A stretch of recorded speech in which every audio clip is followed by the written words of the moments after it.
Have you ever thought how strange of him to introduce his son through the appearance of sin? Mary could not take much more. Joseph feared for her. Over the days, her voice was tinged more and more with pain, and he feared for the baby. Would Mary have the strength left when the child chose to be born? He was too young, too inexperienced for this. After all, a Jewish man was not supposed to know about babies being born. In the village, the midwife was always present along with the mother, the grandmother, and many others. The men just moved aside. Why me? Joseph thought. Oh God, why did you choose me of all the men of Israel? The sun was not even high over the Samaritan hills when Mary cried out. Joseph, lost in his own thoughts, was so startled that little Ben almost fell backwards when he whipped around to face Mary. What he had feared more than Roman soldiers, more than robbers or dark nights, appeared to be imminent. The baby would not come, or would come, here in the Jordan Valley, far from any city.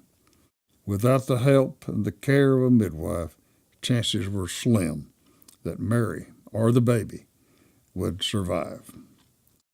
He helped Mary from the donkey and quickly spread out the bedding in the shade of a large oak tree. Come, Mary, lie down. Everything's going to be all right. But his face betrayed the fear of the moment. The pains continued to come. Would all that the angels told end right here? But what is that coming from the south? Voices, laughing.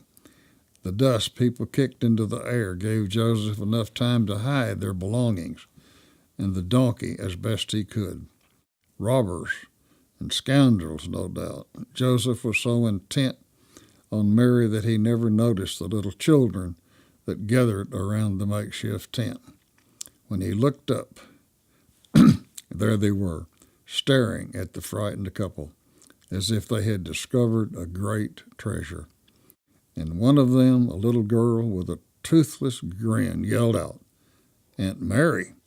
Turning, she ran up the road, followed by the others, yelling to the adults, "It's Mary and Joseph. We found Mary and Joseph." Mary's family and the others from the village were returning to Bethlehem and happened upon the couple. And what a time to find them. All thoughts of shame were instantly gone as the women rushed to little Mary's aid. Her mother now sat with Mary's head cradled in her lap, her tears falling as she gently caressed her daughter. The midwife of the clan examined Mary with a skill born from many births. Joseph stood with her father, the other man off in the distance, and offered prayer to Jehovah for the safe delivery of the child. But no child came. The pains slowly subsided. Finally, Mary was asleep. Now, there was no baby born that day, but something else was birthed. In the fear and the excitement of the moment, everyone forgot about the shame of Mary's circumstance. No one cared, in the moment of need, about anything other than Mary and the baby's safety. The rest of the day, the poor Jewish peasants rejoiced, for the first time openly, at the soon-coming birth of Mary's baby.